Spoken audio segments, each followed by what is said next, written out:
It's the grandson of right thought. Y'all read in the word about the woman and the serpent having enmity. They got beef, right? So not the man and the serpent, but the woman and the serpent.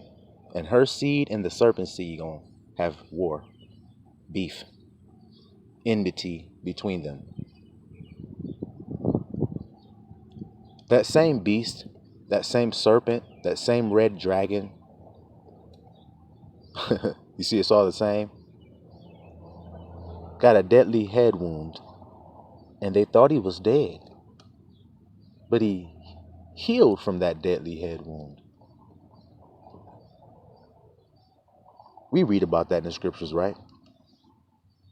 Well, there's a man and a woman and a serpent in this story. The man delivered that first blow, but the story isn't finished until that woman delivers the last blow. Do y'all hear me and do y'all understand? Now, I've taught you guys, and y'all know this, that the man is thought and the woman is feeling. In you, being male and female, created he them from the beginning, remember? Y'all remember that? So in the beginning, you were created male and female, or in other words, thoughts and feelings unified in one. Your thoughts matched your feelings. You had pure thoughts from a pure heart originally, and pure feelings from pure reins. Do you understand? And throughout your life, those things got severed and separated by a serpent in you. You see? And so when I mean the man has delivered his blow to the beast, your thoughts have come back to Christ. But your feelings, which are the weaker vessel, the scriptures say, have to fight their fight now.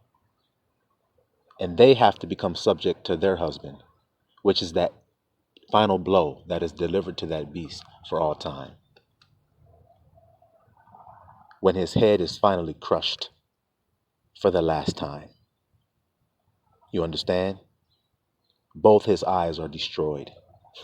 Not just one of them, but both of them. It's when your feelings decide that they're going to become subject again to their rightful husband, their rightful bridegroom. The marriage supper of the Lamb, the thoughts and the feelings in you becoming one again, in harmony, in truth and love, married. That is what must happen in order for you to inherit your kingdom, your mansion, your glory with your Lord as joint heir. Is to be purified of all unrighteousness. And if you doubt that you can be made perfect, then indeed you won't be. If you doubt it, because anything done with doubt is sin. You miss the mark. You understand? When we say sin, you're missing the mark. If you do anything and you doubt that you will be successful at it, then you will fail. Then there is no point in doing it, in other words. Everything you do, do it with full confidence that it will be done, that it has been done already, because that is what we were taught by our masters, and not that's what we were separated for, to inherit that kingdom of I have, no longer I have not. But I have, no longer judging by the 3D, but judging from the kingdom of heaven, which is full abundance, full of health, full of wealth, full of all things that are good. Because if we on this earth have children of our own, us, men and women, can take care of our children and provide good gifts for them, then what do you think about our Father in heaven? If we love him, you don't think he's going to provide for us wonderful good gifts? You don't think so? The only question you have to have is when you receive something, your thoughts and your feelings, do they match when you receive it? Because that proves that your husband and wife agree about it. So when someone says something to you and you think a thought and your feelings don't match the thought that you think, then you're not married. You see that? You're disagreeing within yourself. So can a house divided stand? A house, guys. Who lives in a house? A man and a woman. So if they are divided, can the house stand? Then you see what I'm saying about this message about the woman delivering that final blow. She won't stomp on that damn snake as long as she's divided against her husband, who has already done the stumping, which means your thoughts have already done the stumping, which means I now know what wickedness is. So my thoughts know it, but my feelings still want it. See? Then you won't stand, brother. You have to hate it as well as feel the hate. Because if you don't feel it, then you're lying. No matter what you say. You can say you hate something, but your feelings show whether you truly do. In other words, you can say you're married to a woman in this world, but she will show you whether you truly are or not. Isn't it true, Israel? Isn't it? That woman's behavior will show you whether they truly are married or if they just say they are. Not the man's behavior. Watch the woman's behavior. Watch how she talks to the man. That will tell you whether they're in harmony or not. How she receives his word. That will tell you whether they are in harmony or not. Whether she obeys him and submits to him like her vows say. You see, in this world, marriages, they say, the woman says, I will obey him. Y'all see that? She says, I will obey you. I promise to do so. He tells her to do something and she says no. Or he tells her to do something and she doesn't do it. Well, then is she obeying him? No. So then she lied. And they're divided. They don't agree. They're not agreeing. So then they will fall. And in that moment, they're falling. The only way they can stop falling is to come into agreement. So the only way you can stop falling is to come into agreement within yourself and stomp that fucking serpent who keeps trying to talk to you and whisper in your ear and get you to do dumb shit. Get you to do shit that brings shame. Get you to do shit that's vanity. Get you to do shit that's stupid and a waste of time. You are able to crush it now because your feelings no longer desire it against your thought that knows it's wrong. And no one can deny this is happening. See, you just never were taught that that's a husband and a wife relationship that the Bible attests to when it says this is a mystery concerning Christ and the church. The church is you, Christ is the truth. This is a mystery. The truth and you are trying to become one. God is trying to take the truth and make you one with it. But you fight against it. Why? Because you still desire other things than the truth. You still desire vanity things. You still desire lies, in other words. Vanity just means a lie. When you think of the word vanity, think of an oasis in a desert. When you see it from afar, that shit look like it's the best thing that could possibly ever have happened to you. Correct? Isn't that what Eve thought when she saw the damn fruit? She thought it desirable. That what it said? So she's the feelings in the story like I told you. Like your feelings. That's why I told you. She's got to stump the fucking snake. She's got enmity with him. What did Abba say? Your desire shall be to your husband. But you shall have enmity with that fucking snake. So in other words, you're going to want to please your thoughts. You want to be in harmony with your thoughts, don't you, today? Look at the mystery unfolding right before your hearing. That's what you want. You want harmony with your thoughts and your feelings, but there's something else inside of you that keeps causing enmity between your thoughts and feelings, isn't it? There's another voice. There's a false voice, or in other words, a false husband, a side nigga talking to your bitch. In other words, your feelings. Do y'all hear me today, Israel? Do y'all hear me today? Y'all didn't know that. Y'all hadn't heard that. But you're hearing it today. And why do you think that is? You don't think Abba's moving and that's why you're hearing these mysteries being unveiled right now? You don't think it's Abba doing it? Well, then who's doing it? Who can do it? Who unseals mysteries? Okay, then. So we seek for Abba's will to be done, and it is being done. Because now we know to not look on something outside of ourselves when we hear these truths coming out of the Bible. The Bible's talking about you.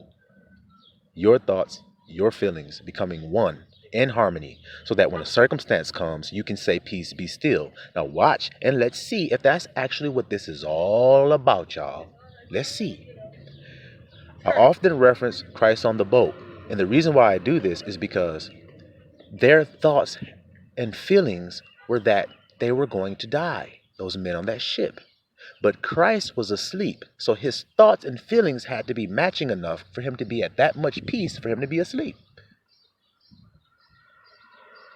And then he said, peace be still. Outwardly, it displayed itself. What was going on inside of him displayed itself outwardly. The world that he was in. While he was asleep, he was the only one in that peaceful world. While they were in the world of chaos, in that storm tempest, thinking they were going to die. When he awoke, or when they woke him up, actually, then he took what was in him and pushed it out. So it's the same with us. We can take a tempest and calm the waves and the wind by simply us taking that breath. Knowing when to be silent and knowing when to speak. Not just speaking just for the fuck of it, for the ego of it, so I can give a nigga a piece of my mind. That don't profit shit. We speak when Abba tells us to speak, because a good word in good season makes the heart merry, man. It rejoices the heart. It lifts the countenance of a friend to hear a good word fitly put in the right spot at the right time. Not just any time.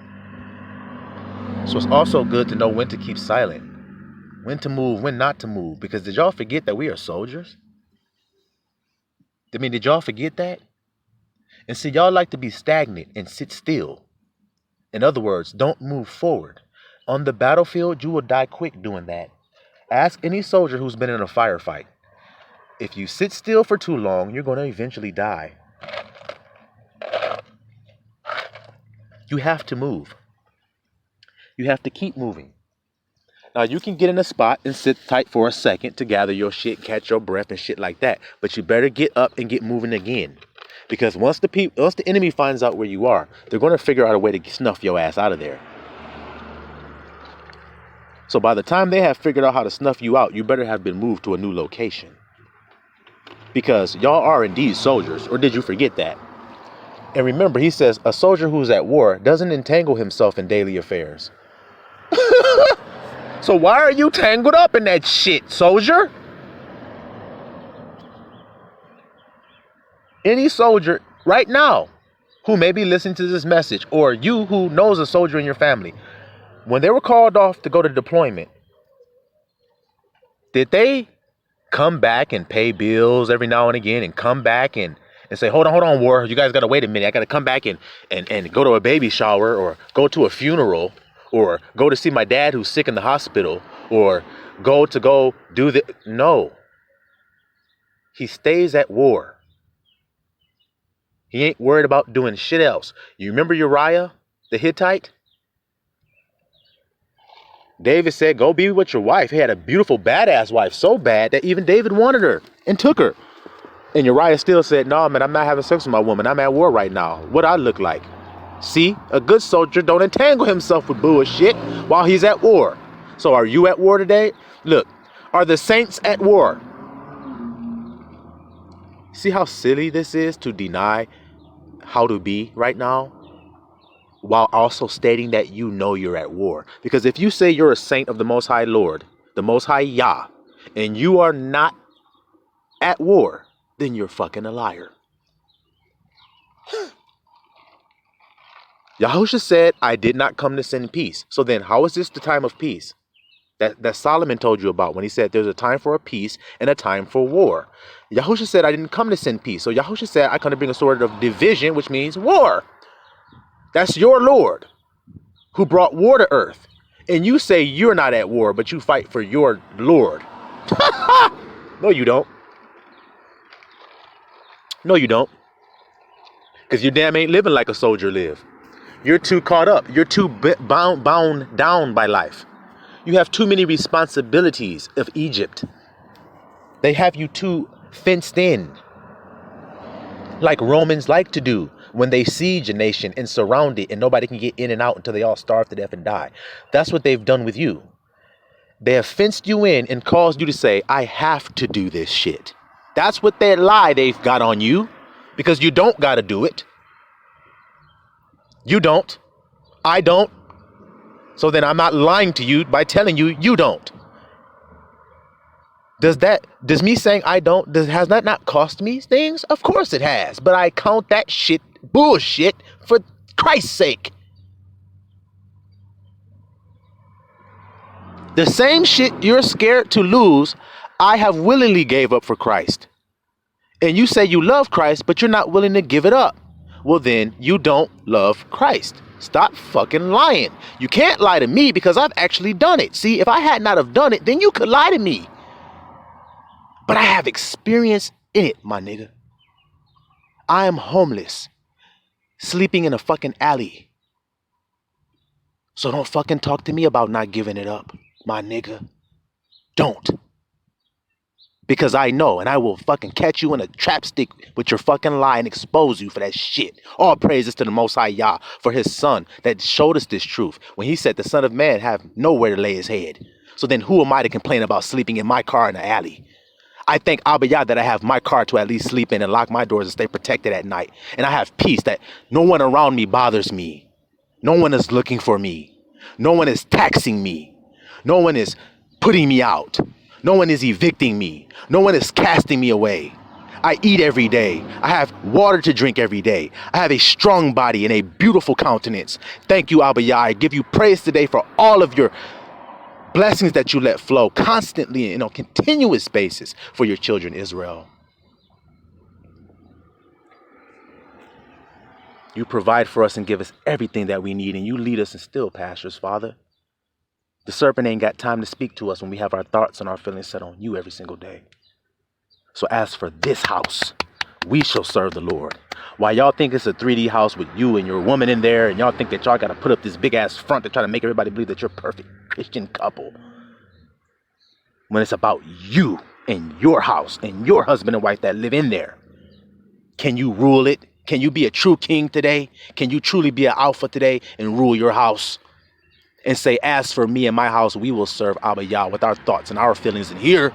I don't know what you niggas gonna do out there when the storm comes, but I know what I'll be doing. I'll be saying, peace be still, because that's what my master said. And I'm gonna hang on to every single word that he told me, because there's no lies in it. While you niggas have lied to me, why would I not listen to him when he hasn't lied?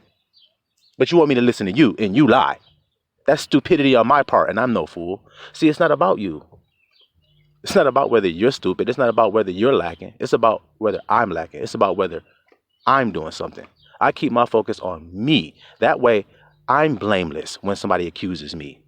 And how can I be blameless if I focus all my attention on what another nigga doing? I ain't cleaning my house, though. So I'm focused on helping him clean his house. Or as Yahusha said, getting the getting the speck out of his eye. His lawn had one Dorito bag on it. So I picked it up and scoffed and said, look at this dirty ass yard. But my yard down the street got weeds overgrown, shit, dirty ass diapers in the fucking yard, trash bags, pop bottles, all kind of shit in my shit. But I got a big privacy fence that nobody can see my yard. So they think I don't let them know it's fucked up. That's how you fuckers live in this world. You serpents. And we're going to crush every one of you. Every time we see you deceiving and lying, we're going to crush you with this fucking truth. See, because our Father said offense, like I told you guys. Offense means you got the ball, don't it? That means you and the one in control, don't it? Yes, it do. Yes, it do. So the ball is in our court, elect. And I told you what we do when we get on the court. We ball the fuck out on these hoes. They can't fuck with us. That's why we were elect. God and Satan chose a team, and Abba Yah chose you. That's what elect mean. He picked you to play on his team. He was like, you, whoever listened to this message, he was like, you, I want you. Hey, grandson, I pick you. You on my team. What about y'all? He called your name? Did he call your name? Because you know whether he did or not at this point. Y'all feel me? So that's the thing. Stand on truth today and bring your feelings along with them. Because you'll know right now that that's the last bit of training that you got to go through, is to bring your feelings completely into subjection. Because sometimes they waver sometimes. Sometimes you look at a picture of an old family member that y'all used to be tight, and now y'all ain't tight no more, or your child, or somebody that you're separated from, and you look at it and your heart breaks sometime and you want to shed those tears again. Don't shed any more tears about it. If Job lost his children, okay, because we're talking about losses in this world. Now, there's no greater loss than a child, because they're innocent. They haven't done anything, and yet their life was taken from them. So it's the most painful loss that you can have as a person is your child. Well, Job lost all his children. And the scripture says that the second half, or the latter end of Job, was greater than the beginning. So if you have faith, then you will believe that then, won't you, child? Won't you, beloved of the Most High Yah?